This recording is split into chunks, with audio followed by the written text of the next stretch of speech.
Salam multimedia. Dalam segmen kita kali ini, kita akan membahas kiat ke-8, yaitu sajikan penjelasan dalam berbagai format. Secara ilmiah, nama kiat ini adalah Multiple Representation Principle. Mari kita mulai bahas. Pengertian utama dari Multiple Representation Principle adalah bahwa pembelajaran itu menjadi lebih efektif jika penjelasan disajikan dalam berbagai format. Kita mau menjelaskan konsep atau proses, maka jangan hanya teks saja, jangan hanya gambar saja, tapi juga ada hal-hal yang lain. Kalau kita menjelaskan dengan teks hanya cukup dengan kata kunci saja, atau istilah-istilah asing yang akan dipakai.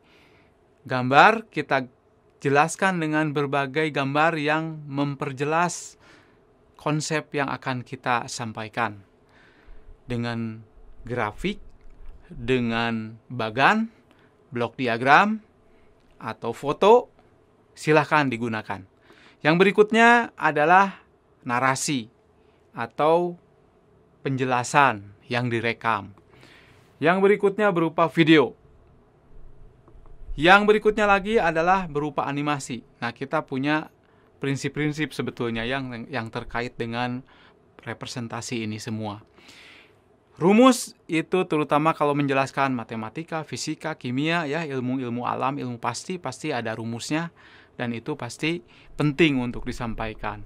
Kemudian yang tidak kalah pentingnya lagi dalam dunia teknologi informasi dan komunikasi ini adalah berupa pseudocode atau berupa flowchart atau diagram proses.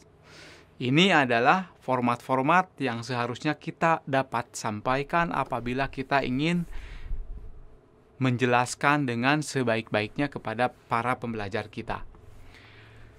Nah, format penjelasan ini setidaknya ada 4 macam. Yang pertama adalah dengan formatnya modality. Modality ini mode visual berupa gambar dan tulisan. Lihat di sini ya. Gambar, bagan, grafik begitu ya. Kemudian tulisan ini berupa keterangan ya. Kemudian yang aural ini mode narasi, modality principle. Ingat ya bahwa kita lebih baik menarasikan sesuatu. Kemudian yang kedua adalah dinamika dari apa yang kita sampaikan, terutama kalau kita menjelaskan proses atau sebuah konsep yang banyak tahapannya ya, panjang.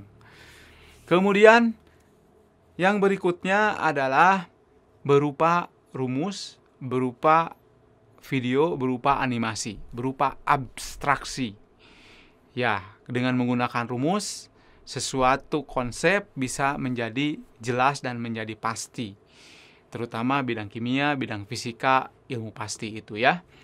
Dan tidak kalah penting adalah berupa simbol, berupa icon, berupa indeks. Simbol misalkan kita ingin menjelaskan sesuatu dengan ringkas, masalah marka lalu lintas saja atau tanda lalu lintas. Nah, kita dengan simbol itu juga dapat membuat yang lebih jelas.